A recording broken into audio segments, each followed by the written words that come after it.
네, 오늘 여러분과 함께 역대하 22장 1에서 12절 말씀으로 은혜 나누도록 하겠습니다. 역대하 22장 1에서 12절입니다. 예루살렘 거민이 여호람의 말제 아들 아하시야로 위를 이어 왕을 삼았으니 이는 전에 아라비아 사람과 함께 와서 영을 치던 부대가 그의 모든 형을 죽였음이니라. 그러므로 유다 왕 여호람의 아들 아하시야가 왕이 되었더라. 아하시야가 왕이 될 때에 나이 42세라 예루살렘에서 1년을 치리하니라. 그 모친의 이름은 아달랴라 오므리의 손녀더라. 아하시야도 아합의 길로 행하였으니 이는 그 모친이 깨어 악을 행하게 하였음이니라. 그 부친이 죽은 후에 저가 패망케 하는 아합의 집 교도를 쫓아 여호와 보시기에 아합의 집에 악을 행하였더라. 아하시야가 아합의 집 교도를 쫓고 이스라엘 왕 아합의 아들 요람과 함께 길랏 라못으로 가서 아람 왕 하사엘로 더불어 싸우더니 아람 사람들이 요람을 상하게 한지라. 요람이 아람 왕 하사엘과 싸울 때에 라마에서 맞아 상한 것을 치료하려 하여 이스라엘로 돌아왔더라. 아합의 아들 요람이 병이 있으므로 유다 왕 여호람의 아들 아하시야가 이스라엘에 내려가서 방문하였더라. 아하시야가 요람에게 감으로 해를 받았으니 이는 하나님께로 말미암은 것이라. 아하시야가 갔다가 요람과 함께 나가서 임시의 아들 예후를 맞았으니 그는 여호와께서 기름을 부으시고 아합의 집을 멸하게 하신 자더라.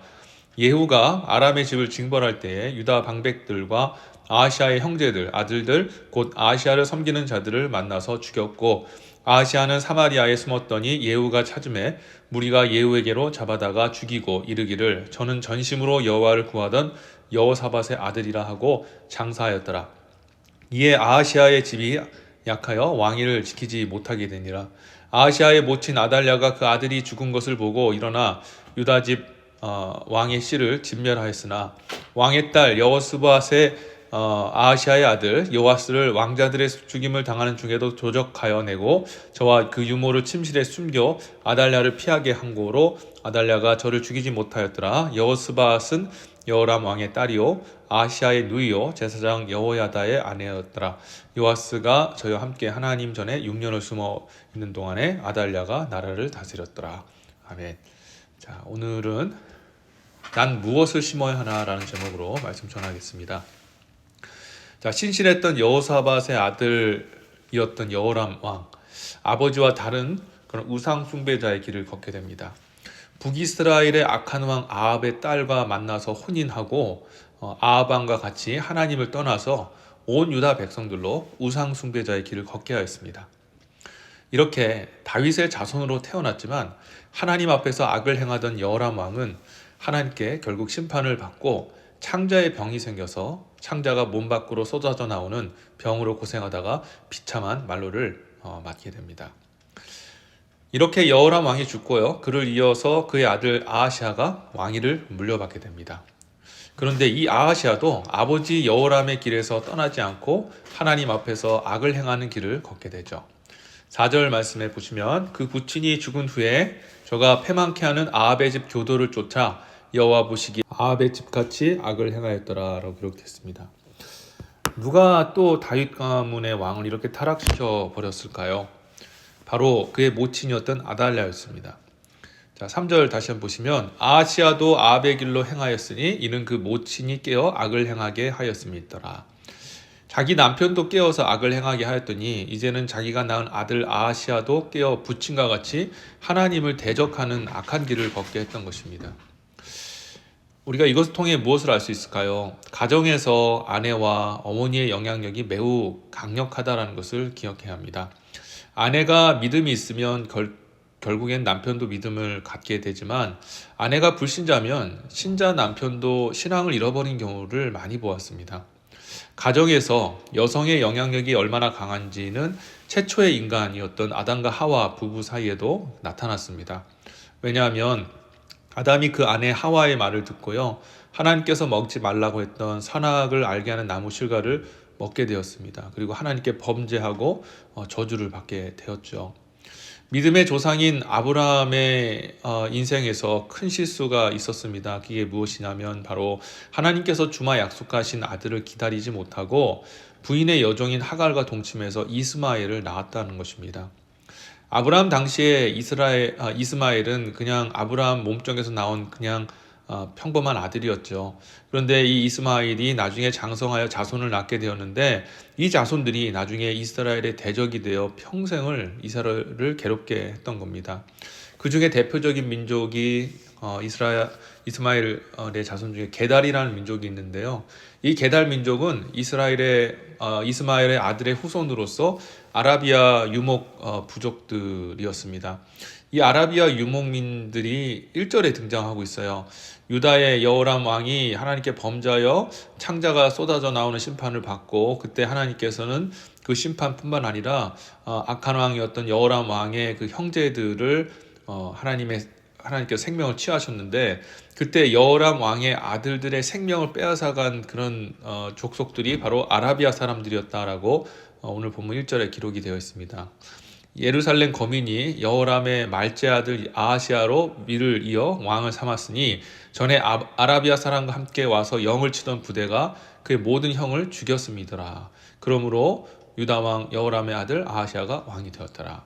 여기 뭐라고 나와 있죠? 아라비아 사람과 함께라고 그 사람들이 와서 그 아하시아의 형들 여호람의 아들들을 죽였다라고 기록이 되어 있죠. 자, 이런 비극이 일어난 근본 원인이 어디 있습니까? 바로 아브라함의 아내 사레가 자신에게 아이가 없자 내종 하갈에게 들어가서 그와 동침해서 내게 아들을 낳게 하라라고 아브라함에게 종용을 한 겁니다. 그 아내의 말에 순종했던 하나님의 약속보다 더 민감하게 반응했던 그 아브라함. 그래서 결국에는 하갈과 동침해서 이스마엘을 낳게 되는데요. 그로 인해서 이런 사단이 일어나게 되었고 또 이런 안타까운 역사적인 사건들이 일어나게 된 것이죠. 자, 그래서 이 가정의 아내 또는 어머니 되신 성도님들께서는 기억해야 합니다. 믿음의 가정을 세우는 데 있어서 아내 되고 어머니 된 나의 역할이 너무너무 크고 중요하구나라는 사실을 다시 한번 마음속에 새기셨으면 좋겠습니다. 그 누구보다 먼저 영적으로 깨어서 정말 남편도 믿음으로 세우시고 자녀들도 하나님 기뻐하시는 자녀로 잘 세워나가시기를 진심으로 바라겠습니다. 한 가지만 더 살펴보겠습니다. 아시아 왕은 이렇게 악한 여인 아달랴의 꾀임에 빠져서 하나님 앞에 악을 저질렀죠. 북이스라엘의 악한 왕이었던 아합의 외손자였기 때문에 당연히 유다의 아하시아 왕은 아합 왕의 뒤를 이어 왕이 된 이 요람 왕과 친밀한 관계를 유지하게 되었습니다. 족보로 따지면은 북이스라엘의 요람 왕은 아하시아 왕의 외삼촌이 되는 거죠. 자기 어머니의 이제 동생이기 때문에 그렇습니다. 자, 어느 날 북이스라엘 왕 요람이 아람의 왕인 하사엘과 전쟁을 하게 됩니다. 그때 요람 왕은 아람 군사들에게 공격을 받고 큰 중상을 입게 됩니다. 간신히 생명을 건진 북이스라엘의 요람 왕이 이스르엘이라는 땅에 들어가서 아람 군사로부터 받은 상처를 치료하고 있었습니다. 그때 북이스라엘의 왕이자 외삼촌 되었던 요람 왕이 상해를 입어서 치료 중이라는 소식을 듣고 아하시아가 이스라엘 땅으로 병문안을 가게 되죠. 그때 하나님께서는 이 북이스라엘에 예후라는 사람을 세우셨습니다. 그리고 희대의 악한 왕이었던 이 아합 가문을 이제 심판하게 하셨던 것이죠. 그 심판의 칼날이 휘둘려지는 그때에 예후가 아합의 아들들을 잡고 심판의 칼날을 사마리아에 숨어 있었던 아하시아에게도 내리치게 됩니다. 아하시아가 병문안 갔다가 예후가 이제 아합 가문을 친다는 얘기를 듣고 사마리아로 도망을 간 것이죠. 그때에 예후가 이 사마리아에 숨어 있었던 아하시아를 찾아내게 되고 그리고 그 아하시아를 살린 것이 아니라 그 자리에서 죽여서 아하시아가 즉위한 지 1년 만에 하나님의 심판을 받고 죽임을 당하게 되었다는 겁니다. 자, 오늘 이 본문 또 우리에게 주시는 교훈이 있습니다. 하나님의 뜻은 무엇이냐? 하나님은 죄의 한 터럭도 용납하지 아니하시고 그 죄에 대한 그 대가를 치르게 하시는 분이라는 것을 여러분 기억해야 합니다.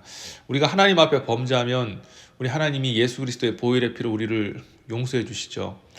하지만 죄지음으로 인해서 일어난 안타깝고 불행한 일에 대해서는 하나님 우리에게 책임을 물으시는 분이다라는 것을 기억해야 합니다. 많은 분들이 좀 오해하는 게 있어요. 하나님이 죄 용서해 주셨으니 이제는 내가 더 이상 책임질 일도 없고 나는 무사태평할 것이다 라고 생각을 합니다. 우리 하나님께 우리 죄를 자복하고 용서를 구하면 하나님은 언제나 예수 그리스도의 보혈로 우리 죄를 용서해 주시죠. 하지만 죄 지음으로 인해서 나의 이 행함을 인해서 나타난 모든 삶의 결과에 대해서는 책임을 물으신다는 것을 아셔야 합니다. 예를 들어서 이런 거라고 생각할 수 있습니다. 사람에게 상해를 입혔습니다. 가서 미안하다고 사과를 했죠. 그래서 피해본 사람이 사과를 받아 주었어요. 자, 용서해 주었기 때문에 이제 난 더 이상 이 사람에 대해서 그 어떤 피해도 보상하지 않는다라고 생각하는 것은 아주 이기적인 발상입니다. 그것은 우리 세상 살아가는 인간의 삶 속에서도 받아들여지지 않는 생각이죠. 용서는 용서고 그에 따른 보상은 있어야 합니다. 오히려 용서를 구한 다음에 참 용서를 받고 완전히 용서를 받으려면 보상해야죠. 정말 그 사람의 최대한 온전히 회복될 수는 없지만 거기에 합당하게 보상을 하고 용서를 구해야 되는 것입니다. 자, 마찬가지로 하나님 앞에 하나님께서 우리 죄를 용서해 주시고 예수 그리스도의 보혈로 우리 죄를 깨끗하게 씻어 주시기는 하지만 우리의 이 죄악의 행위로 인해서 나타난 그 결과 삶의 그런 어떤 문제들은 우리가 책임을 져야 된다는 거죠. 자, 그래서 우리가 기억해야 될 게 뭐냐면 내 미래는 내가 만들어 간다는 것입니다. 내 미래에 다가올 미래에 평안과 안식과 위로가 임할지 아니면 괴로움과 고통과 어려움이 임할지는 오늘 지금 우리가 무엇을 심느냐에 달려있다는 겁니다. 사도 바울도 갈라디아서 6장 7절에 보면은 스스로 속이지 말라. 하나님은 만홀히 여김을 받지 아니하시나니 사람이 무엇이든지 심든지 그대로 거두리라 하였습니다. 하나님은 심었는데 그 심은 것에 대한 결과를 얻게 하지 않는다라고 믿는 것, 그것이 하나님을 만홀히 여기는 행위다라는 겁니다. 그러면 하나님을 공경하는 게 무엇일까요? 하나님 경외한다는 게 뭘까요? 하나님은 심은 대로 거두게 하신다는 거예요. 내가 오늘 주를 위해서 성령으로 심으면 복으로 갚아주시고, 내가 오늘 육체의 그 나의 즐거움과 욕망을 위해서 육으로 심으면 그 육의 그 결과들을 얻게 하는 겁니다. 오늘 친절을 베풀면 내가 나중에 긍휼을 받게 되어주고, 내가 오늘 다른 사람을 섬기면 다른 사람이 나중에 나를 섬기게 되어지는 거죠. 이게 바로 하나님의 통치 방식이고 원리입니다. 그래서 오늘 여러분 무엇을 심어야 될지를 잘 생각해 보셨으면 좋겠습니다. 여호람 왕과 그의 아들 아하시아 왕은 하나님 앞에 악을 심었습니다. 그리고 그 악의 그 결과, 그 악의 열매로 하나님께 심판을 받았습니다. 유다의 왕이었다 할지라도 하나님의 통치 원리는 똑같이 적용이 된다는 것을 기억하셨으면 좋겠습니다. 오늘날 우리가 하나님 앞에 정말 복받는 인생, 하나님 기뻐하시는 인생, 정말 나에게도 축복된 인생 살기 위해서는 오늘 저와 여러분들이 잘 심어야 합니다. 오늘 이 아침에 여러분들 기도하실 때 하나님 기뻐하시고 나에게 복이 되는 그것이 무엇인지 잘 생각해 보시고 그것을 오늘 심으시기를, 그래서 여러분의 미래에 하나님 예비하신 모든 복들을 누리시고 열매를 취하게 되시기를 다시 한번 주의 이름으로 축원합니다. 기도하겠습니다. 하나님 감사합니다. 오늘 이 말씀을 통하여서 우리가 하나님을 더욱더 신뢰하고 오늘 정말 하나님 기뻐하시는 것들을 심어서 내일 하나님께 복을 받을 수 있는 우리 모든 성도들이 다 되게 하여 주시옵소서. 하나님 우리에게 지혜를 주셔서 눈앞에 있는 것들만 취하지 않게 해주시고 또 영원한 하나님의 세계를 바라보고 우리에게 주실 하나님의 복을 바라보며 오늘 조금 괴로움이 있다 할지라도 하나님 기뻐하시는 것을 심고 또 섬기며 나갈 수 있는 우리 모든 성도들 다 되게 해 주시옵소서. 특별히 우리 교회의 가정에 각 어머니와 또 아내 되신 분들을 위해 기도합니다. 하나님 역사적으로도 여자의 역할, 특히 아내의 역할, 어머니의 역할이 얼마나 큰지 한 집안과 또 가문과 나라를 아버지 주님 온전히 세우느냐 무너뜨리느냐 여인의 손에 달려있는 것들을 보았습니다. 오늘 특별히 가정에 우리 어머니 되시고 또 아내 되신 분들에게 또 하나님 은혜를 베풀어 주셔서 그들이 영적으로 깨어있게 해주시고 내 가족과 내 남편과 내 자녀들과 우리 교회는 우리가 세운다라는 마음을 가지고 정말 하나님 앞에 신실한 우리 여자 성도님들이 다 될 수 있도록 축복해 주옵소서. 예수님의 이름으로 기도합니다. 아멘.